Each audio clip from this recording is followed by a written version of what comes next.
Mina mhlawumbe myself into engingayisho first thing nje ukubonga mfethu social media has so much power ngalendlela leyo ukuthi uyavuka ekseni you get i-post mfethu or ushare umuntu ongamazi mfethu. Ngize ngibe nomona mina. Ushare exactly yabo. Baba mina ngiyabazi. I understand mfethu. So ubona lezi zinto ekanje zenzeka mfethu and uyibuza ukuthi why yabo. Uyibuza ukuthi why but then urealize ukuthi uNkulunkulu mase kuphendula kwesinye isikhathi ukenze ngayo le ndlela. So nje mfethu siyalibonga kakhulu uthando esilinikwa abantu ukuthi sizesifike la esikhona. Even the support nje mfethu guys nginesithombe sabo sokuqala belethele uJiyoz belethele i-delivery first delivery si-formalize kanti ayifike kunini eNanda phezulu ngathi kuna le video ayikhumbula. So nje mfethu from that day ni support akuphushwa then nathi we got to it was a trade exchange. Exactly. When push up I think uthando uzama ukuveza kodwa indlela esini appreciate ngayo. Yabo Appreciate so lo msebenzi wethu social media sosize kakhulu mfethu ngoba ngisho ukuthi so many people ngesibabale ngamagama nga1 but they've contributed so much kuthina and the customers kwanika ireason ukuthi ekwazi ukusebenzisa. So both ama customers ethu and also nabantu abashare ku Facebook ufuthi abantu ababodwa so they've shown some love kakhulu.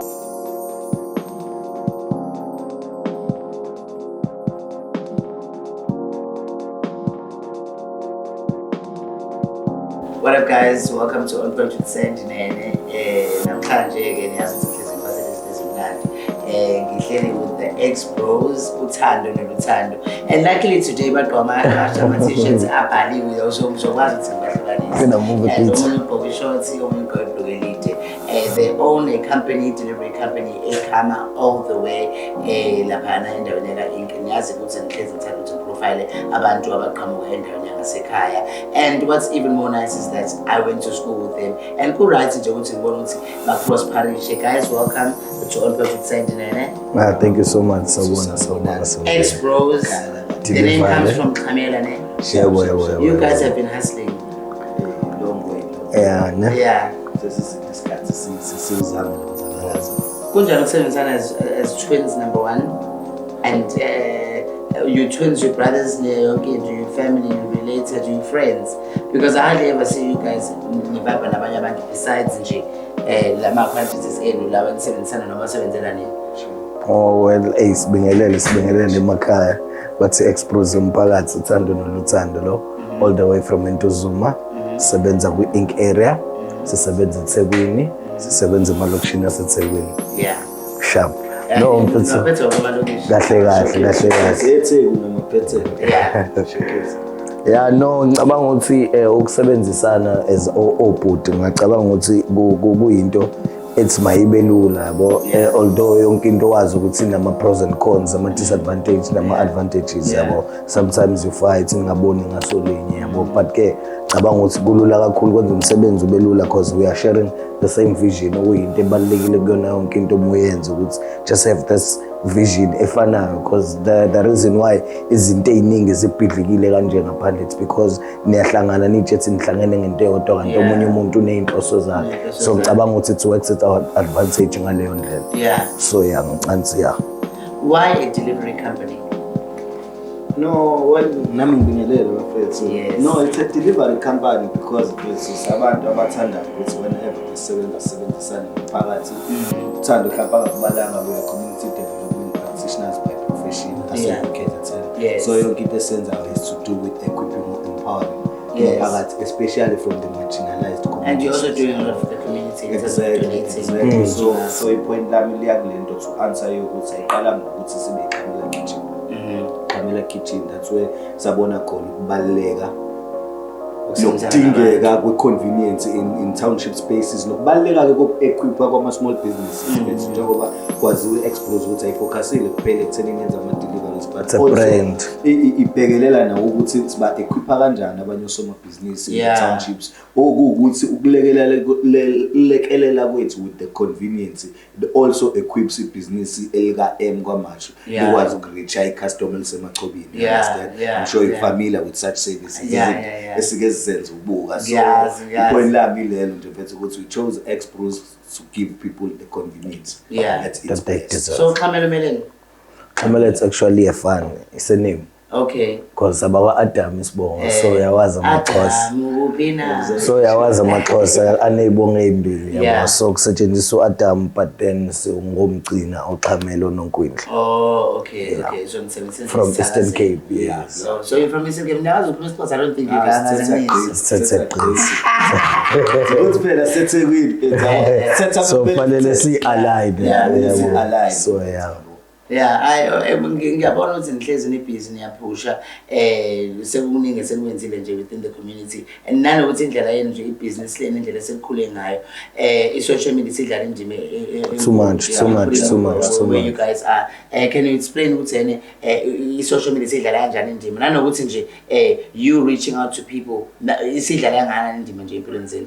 Yeah, mina mhlawumbe myself into engingayisho first thing nje ukubonga mfethu social media has so much power ngalendlela leyo ukuthi uyavuka ekseni you get i-post mfethu or ushare umuntu ongamazi mfethu Ngize ngibe nomona mina. ushare exactly yabo Baba mina ngiyabazi. I understand mfethu so ubona lezi zinto ekanje zenzeka mfethu and uyibuza ukuthi why yabo Yeah. uyibuza ukuthi why but then u realize ukuthi uNkulunkulu mase kuphendula kwesinye isikhathi ukenze ngayo le ndlela so nje mfethu siyalibonga kakhulu uthando esilinikwa abantu ukuthi size sifike la isikhona even the support nje mfethu guys kunesithombe sabo sokuqala belethele uJiyoza belethele i-delivery first delivery si-formalize kanti yayifike kunini eNanda phezulu ngathi kunale video wayikhumbula so nje mfethu from that day ne-support akuphushwa then nathi we got to it was a trade exchange. Exactly.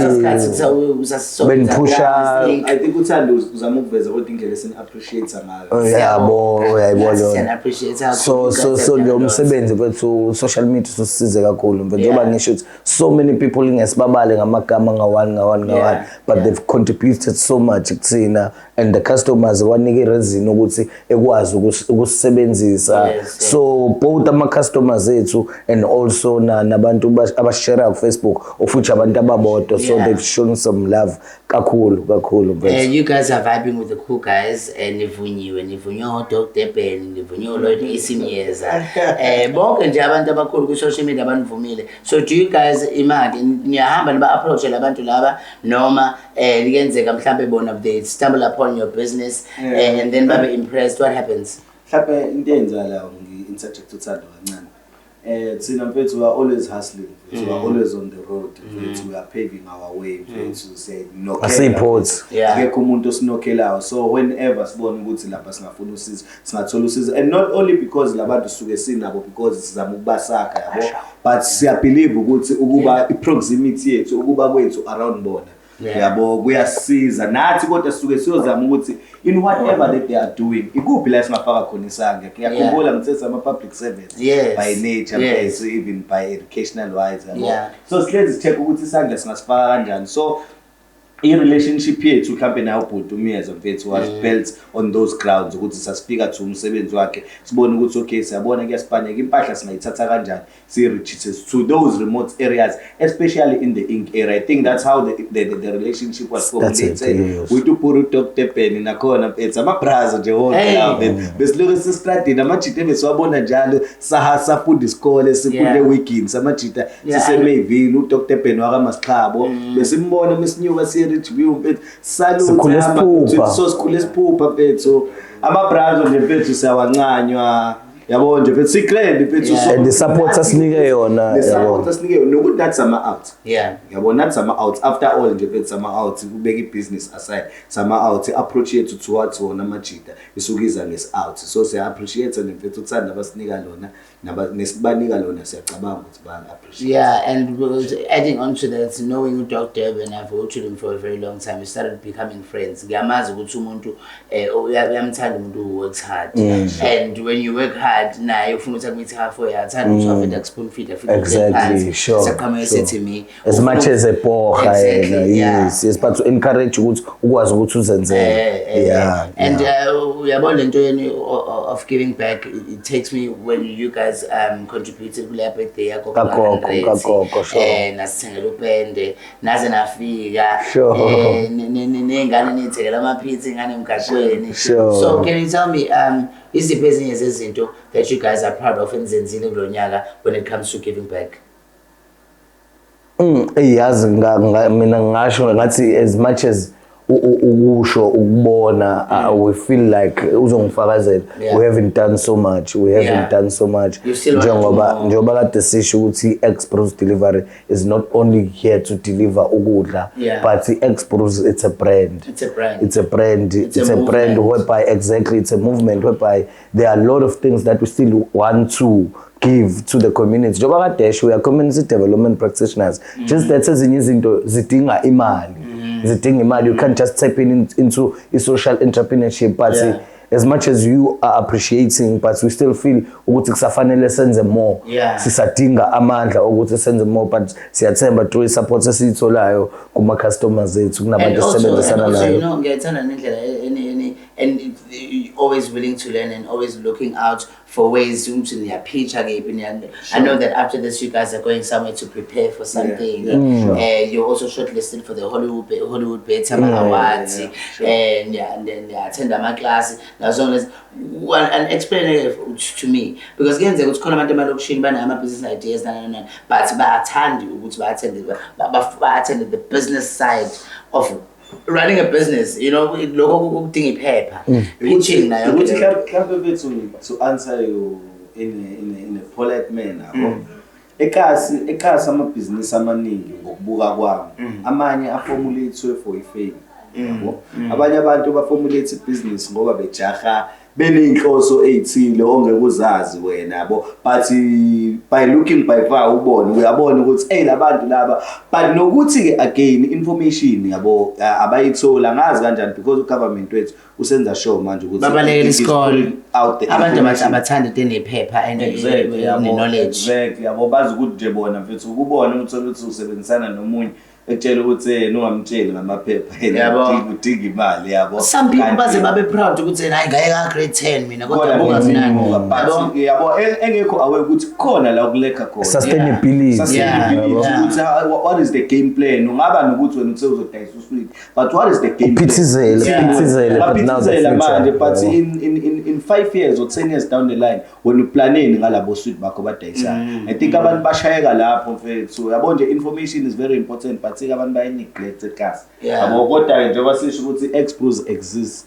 to give solutions to izinto ezikanjalo ukuthi enlighten amajida because in case watshela amajida mesibone boardroom engayitshela ukuthi singene nabelungu so represent amajimbo yabo but we expecting the same support phela nathi nesifike ekhaya singafike ekhaya ne information but nobody is willing to take it or to absorb or consume that information. Because I was thinking if people like you, I was just thinking, if people like you guys and Dunga, Kosini, and all the other young guys that are prospering with my business, if they were to do a class, as much as everyone would benefit and a lot of people would benefit, but now the question is, would people be willing to attend that class? I remember we used to have a class at Leon's Lounge, and then we would have people, so you'll get lunch, free lunch, you'll do this, you do this, but people benga attend. Sure. Now we know the job I form, just 30 minutes to an hour of your time. I think lapho that's upon ourselves ukuthi siyifake ngenkani yabo. Yeah. Siyifake ngenkani vele kuthiwa kubantu abawu-10 mekuzwa abawu-2. Yeah. Yabo mekuzwa abawu-3 noma whatever the number may be yabo lona. But singadikubaliswa ukuthi bona abazanga yabo lona because angithi isikhathi siyashintsha. Isikhathi siyashintsha sibelieve ukuthi izokhuphuka le number bazoshintsha abantu because the reason why kunje it's because kwa give up nasekuqaleni ukuthi no abantu because vele by nature umuntu omnyama kuthiwa into ufihlelwe ebhukwini yabo so it's something that we should understand but also hayi ngoba siba spoon feed asesenzana sikwenze kucaca ukuthi konke kwenzakala phela bazenzela bona yayibona leyo so ngiyacabanga kufanele kube iculture esijwayeza njengoba usho it's for us thina esezizamile ngalendlela sesila sikhona to collaborate and come up with something ukuthi sibuyele because that's also giving back to umphakathi yabo. So like knowing with you guys you've always been abantu abathanda ukuthi bazimele, not wanting to work for omunye umuntu, right? Sure. And then from the time you guys did more music umuntu oyimele, so you from the time you guys did music and then Kamela Kitchen and then now this do you come from a business background? No, we're not coming from the business background. Yabo even namanje ngiyena la uma lapho uyangibuza ukuthi ngwakaba ubuza ukuthi wani lo ex ngamtshela ukuthi nguxhamela yabo. Uthe abantu bayaxhamela kimi mina yabazi she's closer. Yeah, uthena ubazele eMthatha eyabe be rich labo bantu yabo. So sengithi mina ma bayazazi ngichaza le nto esho because mostly bethu sikhule thina ekhaya asiqhamuka background egrand yabo.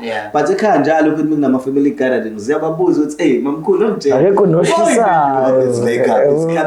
akekho uqhamuka kuhlonishwe okay phela siyahloniphana ngamanzi yabo. But khona efamily niyazi inene senifikile phela khona umuntu oqhamuka ingane yakhe ayiphume sashubeka nje ukuyajisela emoto ingane yakhe mhlawumbe kuhlale emotweni nje so ngitshekha lezo zinto yabo sizama ukubuyela kule nto yakho. So you changing the whole game. You want the aim is to change the narrative. Okay. Yabo wazi ukuthi if kumele sibe amabillionaire waqale ngathi amabillionaire yabo not only ngaqhamela because sisebenza nabafowethu mfethu so kasithathe nje sibe because usebenza nathi asebenza nathi ngoba rich ngiyazi deep down ngekho rich osebenza nathi noma kane mentality kuba rich i-writing i-positivity yabo kodwa ke bethu asipushe nje sithathe to the top yonke lento emndeni yethu because ama background esiphuma kona ngiyabona like njengoba ngizomthanda izandla nje nangokuthi ngiyabona abantu enisebenza ngibone omthabisi abantu esasifunda nabo basebenza nani nabo. When it comes to hiring people, how important it is to make sure ukuthi uhire umuntu ozom-understand wazi ukuthi ngekakunika inkinga ngiyafuna ukukunokha. I'm sure you've had ama experiences with unihire umuntu kanti unenhloso ezinye ezithize ngebhizinisi lenu kodwa kwenina agcina serane ngathi like into yokuqala nje it's very hard to hire yabo. That is why kukhona abantu kufana nengoma khona enye into kusakhula kuthiwa umuntu producer angambona umuntu ongacula ingoma yabo noma umuntu okwazi ukubona ihits yabo leyo nto feel like into oyiphiwayo kwigazi lakho so izukuqasha umuntu yabo because ama characters abantu awafani umuntu labo mina ngizokutshela neqiniso sengifunde enye into ngokuqasha abantu qasha abantu comes with izinto eziningi betrayal and we're starting a business elokishini elokishini where you are coming from with the mentality yokuthi ufuna ukuvusa ama outs this ama outs that and you forgetting yourself or the reason i-business because also ama business sengifundile kwangempela abekho kulento yokuvusa ama outs lento ukuthi uvusa ama outs because they have experience kodwa nabo so is nathi we are learning from our mistakes enzekile enzakalayo manje because we're not gonna end where we are as much as we are doing food delivery parts we are laying a ground it's now we see us somewhere else yabo but asikuthathi kancane lokho esiqale kubona futhi uthi nizokushiya I understand exactly pushing ex-bros lapha yabo so nje ngisho ngithi kunzima kakhulu ukuqasha kunzima kakhulu the experience umuntu mina mengasho iqiniso ayitholile is very bad is very bad nanokuthi basisho ukuthi the background isiphuma kuyona elokishini yabo the people you hiring balingana nani yabo so inhloso ayifani kuba yabo becomes difficult to control umuntu because we are not like we didn't start ngemali Yeah. engako to hire someone like you or whoever ozofika ebathethisa bekuloke kuyimini ozama ukubathethisa kungenzeki so nje we are learning it the hard way mfethu but ke sizoloke siyibambile yabo njengoba kushiwo kuthiwa kufundwa kuwona amaphutha. I love how you guys are so big on branding and your brand and it's so easy to identify. Uyazi ukuthi I don't know ukuthi mhlawumbe mina angithi mina abantu yabo mabebona ithuthu zeni zidlula ongena ekhaya lithe so when to bazomemeza ex-bros and that's what I used to do now. It's how you're proud to table singibona la yabo can you tell me ukuthi branding idlala indima enganani kunina because the way you are so big on branding every now and again you are brand and you brand. Yeah, I think mfethu lento ezinye izinto zizenza singanakile yabo. Yeah. Zenza singadangile yikho ngithi isikole is very important. It is. Sisebenza in an opposite way. Yeah. ukuthi you are giving a solution to this kanvele it has to do with common sense, it has to do with being informative, it has to do with being umuntu ohleze ihlupho curious, you understand. So ngingasho ngithi mfethu this thing of branding mfethu sihlezi sibuka thina mfethu sihlezi sibuka we are learners yabo siyabuka siyafunda to abantu. You guys are jack of all trades within the business because nama social media manager la Exactly. you running your own business. Exactly. Yabo lonto iyasikhathaza back to la uthande beyisho ukuthi kuyaye kube nzima ukuqasha umuntu because akana yabo People come at surprise. Imagine if you No, even with paying nje into yokuqala. Yeah. Umuntu ozosendisha page uzokhuluma imali ngako kanti you are still starting yabo. ukuthi spelling sakho asikho right kunamanye ama-errors Kodwa imali uyayifuna.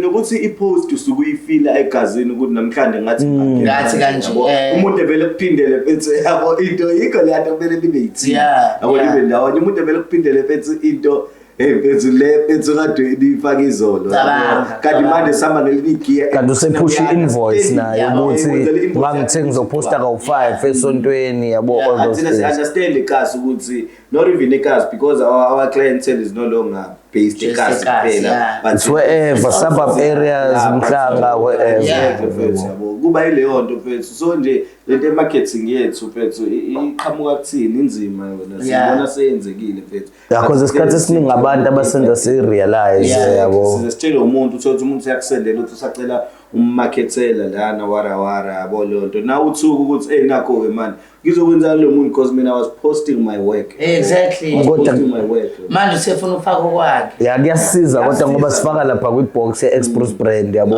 ukuthi to say Express njengoba sisho ukuthi is expanding ngeke igcine yenze delivery but will do more from the delivery doing your own branding from this delivery yabo leyo so yeah but it's a foundation. Okay, I like that. Can you tell me about your experience working with my franchise la waselokishini ngoba ithi ngiqale ngawo experience enihamba kanjani? Yabo kumnandi kakhulu mfethu njengoba ngisho we are equipping them day by day mfethu we are teaching them abanye asisho ukuthi abazi but umuntu khona umuntu ofika kuyena acknowledge nje mfethu ukuthi akazi ecela emphathele information nani ngadibala nichazene and again uphinde uhlangane nomunye usiyazi yabo usiyazi umuzofika kuyena ubeka lokho but again futhi nathi suke singazile ukuzokucontrola ngebusiness yakho but we know umuntu une-vision yakhe because abantu bafite understand yazi mina so khona umuntu umuntu angangitshela ngani I won't say who yabo so and then but bona yena I understand ukuthi how big this is and how much good it would do for them because abantu bagcina sebestrugglisha this una no kanjani agcina sen contact at a later stage awusengiyabona awusengiyabona manje ukuthi mfethu umuntu uzonqaba ukukunika mfethu ukudla unganayo imali akaswipe yabona ekhapha imali sekhadini enqaba ukukunika ukudla umtshelile ukuthi customer no cash yabona obvious mfethu kumele landwe yimini imina mfethu unakho ngiqokela isi-t-shirt singahamba kanjani no-90 ngiqeda awangisho ukuthi u-90 mncane but ngihlezi ngenze example ngawo ukuthi mfethu ngirane i-brand mfethu yabo so sengingathanisha yonke le energy or effort esengiyifakile ngo-90 if uwile endleleni sozama ukuthi u-replace noma ebaleka i-responsibility yokudla mfethu suke siyithathe upon ourselves because okubalulekile thina ukuthi i-customer likuthole ukudla at the same time now you are making sales la yabo hayi ukuthi njengoba ngithatha ukudla usubone ukuthi abantu abamnyama phela ba-wired ngenye indlela ufuna ukuloku eyibona yena ingene ukuthi mfethu izongena ekadini ayisebenzi okay ukuthi izoyiletha imali yena uyaqala ukuthi hayi nangu welebo usezothatha ukudla kwami nje kanjalo yabo but amanye amajimbosi siya-understandana yabo njengoba ngisho abanye baqala bengayi-understand abanye sebayi-understand so siyabhelieve ukuthi nalaba abangayi-understand bazogcine beyi-understand abantu baze banonke bahlezi bahlezi abantu the worst experience ever iscenario nje eyodwa nje experience yodwa mhlampe yayenzeke kumina ile ngijwayele ukisho yakwamasha lakhe kwenzakalani bafana nje mfethu yabo bafike ba-order kankomo ama-wings a-200 ne-12 pack esavana kwasho ukuthi ngino-cash la mina abantu bona banawo cash yabo bazongitransfera bathi bano-cash abakwazi ukuthi bengitransfere ngimina okay nginqena ukuluza yabo ile nto yokuthi vulnerable mfethu sinqena ukuthi kuzoqhamuka i-comment ngakusasa isithi ngafona labo yabo lento so we are making sure ukuthi sikhava wonke umuntu although sesiyishayise ey'ndongeni sisuke singazi yabo so ngabasiza fast forward safika kubona ngabanika iphasela labo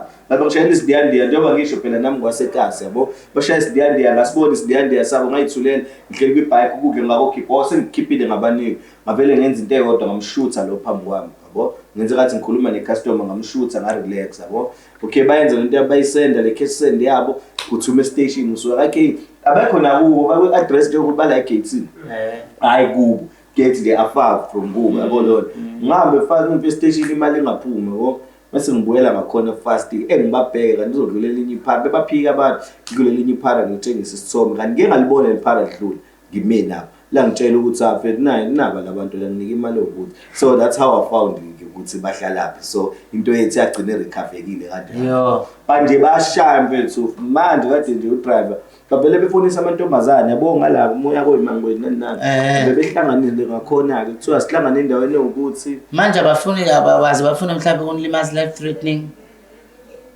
phela bayazi amajinta lawa bakwazi ngifuna ukusho lokho awuthi sefika nje intombazaneni ithe ifuna nawo ama-wings a-300 sathi na okay ngoba 300 vele indlela yethu yangankomo izodlula ngalapho cela uma estobhini sodlula lapho udriver ithathe imali yabo ngoba uthi no-cash wena yabo okay kube clean udriver uthe mefika intombazane sibuza uhamba ngani sasho jita ubone sekakwama jita umkhomba ngibhamu kuthuthuthuthu ngemuva athatha ifoni isifonela intombazane sayithola futhi yabo bekuyinto yakho so ilezo zinto esihlangabezana nazo like enough asikabobi nenkinga webhayik shothi out sidujuliwe nani manje bayashambe ngiyabona nokuthi isithuthi ngabakwazi ukushayela yikho bebeshiya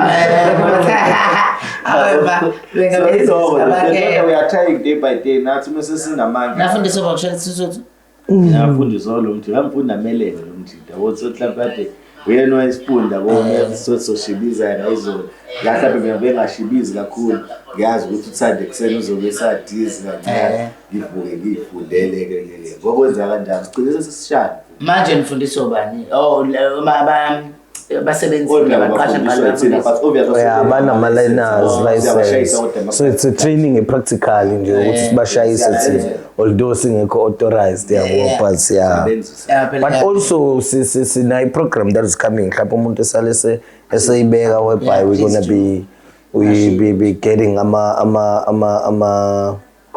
ama-drivers from emakhasi yabo because o-driver abaningi nje i-challenge engingayisho esibatholayo uthola udriver kanti iphumela Mr D yabo useqhamuka nenye mentality yasilimaza I'm not trying to promote Mr D but useqhamuka kuthina usene mentality yale mali abayihupha lapha emgaqweni ama-1000 angakanani yabo usezowafuna la kuthina kanti thina for now as we are using WhatsApp model we are relying on le mali ye-delivery whereas ka Mr D or wherever imali ye-delivery goes direct to driver but we're trying to make sure ukuthi naye udriver osebenza la kuthina do get something ezomjabulisa yabo so it's about I think 8 man. I think 8 yeah I think 8 and then how so many drivers ngena ama-shift awangena ama-shift because nathi at this moment in time besibayibona udriver yabo so ngasho ngithi bawu-6 then you can add us yabo abazoba relieve on weekends and also ama-shift late as we get into most festival weekends abantu ayithina but nathi futhi okay we have one admin naye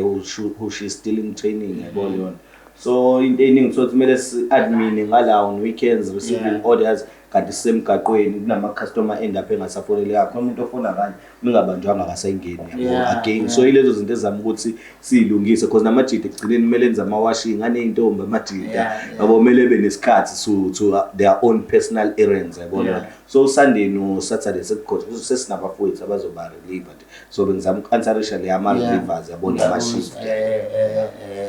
Oh wow, okay, that's great. Okay, so what's next for X-Bros? X-Bros is coming. You guys are going to be busy. X-Bros for now, this coming festive season, sizospana. Yeah. Abantu sizocela nje besifonele as much as they can. Befaka ama-order abo until 8 if kwenzekile. Uyazi ama-energies abasebenza awafani. Into ithi sibheke ku-10 o'clock yabo. Nifinyelela kephi manje? Ngazi kaMakhutha niyafika.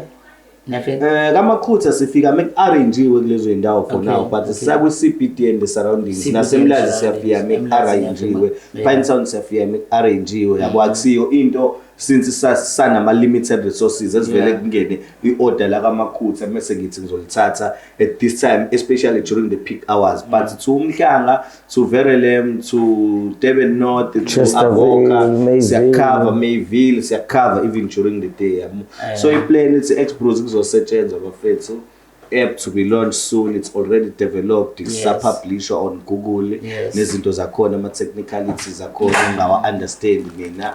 Bafethu sizobusha and we are coming with programs azobesebenza ney'ngane ey'koleni but sazokuthinta mfethu uwabone kabe we can collaborate on them yabo sifuna ukushaya kakhulu ama-primary nama-high school so collaborate sobona ukuthi sikumisa kanjani but there's a lot to come into eningi asibe sisathanda ukuyikhuluma ngoba phela wakhuluma inhliziyo zabantu kodwa kumele bekwazi abantu ukuthi sobenzele izinto ezinhle mfethu ini othandayo ongathandi-ke. Let's say I have a business ngifuna I want to work with X-Bros ne ngoba phela kuyenzeka ukuthi khona abantu abanamabhizinisi kwezinye indawo abazi ukuthi how do you get here, what's the criteria to work with X-Brothers mhlawumbe nebhizinisi lokwasha amateki emlazi noma ngiyapheka nginekhishi kwenzakala kanjani labo senisebenza nabo nibathole kanjani, so how do we reach out to you and say okay this is what I'm doing, I want to work with you guys?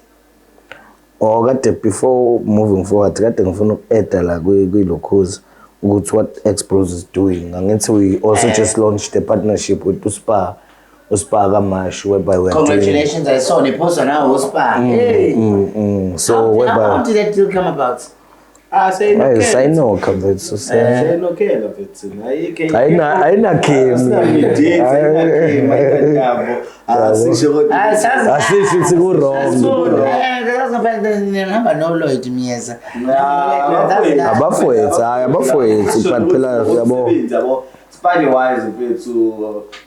besiphendula leyo kuyinokela singabigiyeza sayinokela nje mfethu i-deal came about us thina mesibona ukuthi we can intervene la with the delivery. That's a very big deal and I'm very happy. So it's a component. It's a component whereby abantu can just order i-grocer yabo through X-Bros deliveries for now because iyona platform esebenzayo. You just send the order labo kwi-number yethu le yase-office 0655674819 usinike ilist ye-grocery yakho. So as time enyuka ama-orders because kuza nama-stock fail nanani so we are encouraging abantu to use i-X-Bros delivery. Leyo nto only for Spar KwaMashu uneNanda nase-Pretoria in the Ink area or Spar. Yes, you can just send Pretoria. Not as yet, so Newlands banayelo to you wakhona because usebenza kakule ndawo la to tap in the township spaces. Okay. So by doing that by doing leyo nto mfethu bayasiza ukuthi X-Bros ikhule nayo and be able ukuthi iqashe more and more for abantu and also getting recognition to be the #1 delivery service yabo eKZN. Si recognize now uhulumeni, si recognize even with big companies sikhule kuqashe abantu mfethu yabo. Ngiyabona niyathena ngisho no-Durban Business Fair nako kuyanisiza. Nakhona ungathuka isimanga sizama ukuyi-availa mfethu ugovernment ayakosiboni but usesibonile upretenda izipha akosiboni yabo. kodwa-ke phela bengadwela that izobe ngathi ngi-aggressive ne-ngabo nisayona politician ngamenshini phela singaphathi nisayona igemini ibanjiwe bethu kuphela we are business people yabo indaba yepolitiki ayisekho okubalulekile thina it's entrepreneurship entrepreneurship nokuthi siye phambili. Ninazo ingane? Ya unayo ingane wena? Ya sinazo ingane yami ingane yakhe. Ulindele? Mngane? Ngilindele. Ingane yakho? Oh, okay. Yeah, I'm sure now you'll start. Cishe waseyami la. You start introducing them to the business, just like how Dr. Lou is doing. You're the CEO, Expo. Yeah. Ukhona. Now he's also working with you guys. Not as phela usayibambile nje yena phela umuntu unama responsibility yabo mesingathi siyamthatha somstorisha la ekhaya bana kudingeka umuntu oqina ukukhakhaya ekhaya kumele ube resilient so ngala uma ingane yakho uzobe emfonele wena afonelwa ngane lo ngabo yenzeka nje bathi kama kube mina sayicela ukuba mina ngizoba ingane yakho namhlanje uyakwazi ukunotice ngababona ngane kuyakhokhwa manje yabo ngisho wena ngima wengane wakhe lo ngane mshiwo akayilindele I know that you guys have something nice for us here namhlanje for anyone. So if you guys would like to win a voucher from X Brothers, you go and comment, you like, you subscribe, and you also you follow X Brothers on Facebook, you follow X Bros on TikTok, you follow X Bros. What other platform do you have? Yeah, it's TikTok, Instagram. Oh, and make sure if it's best take everywhere. Interview. You go and comment. You go and comment to sit down on this episode to tell voucher. A voucher so basically voucher right? Yes. Thank you so much. Go on social media platforms. My social media platform it's X_Bros X_Bros with stroke S delivery services. That's for Facebook. For TikTok I think it's X_Bros same or X_Bros Yomphakathi. If you write TikTok how many followers do you have there now? Angikho good kakhulu lapho uthanda ngakutshela I'm not good kakhulu ngokumonitor lezi number. Oh, okay. So kodwa nje it's showing kade ngitshengisa ama views la abo 6000 ngiyatshengisa ukuthi ku Facebook wena ingihamba phambili people engage just register nje uTikTok yabo inamba yocingo 0655674819 0655674819 alternatively no 067 1379714 email 067 1379714 email address it's Kamela with X nje ubone Kamela it's Kamela with double A egcineni okay G20@gmail.com it's Kamela with double A egcineni G20@gmail.com. Thank you so much, Thando and Luthando, for joining us today and explaining and sharing your knowledge and business advice Nayo throughout your journey owning and running X Bros. Guys, thank you so much. Don't forget to subscribe, like, share this, and also comment it down once you follow the Wokelama platform so that we can give you a voucher. Yes, X Bros, Awesome. Thank you. Correct. Right on time. Hey, Discussing much. Discussing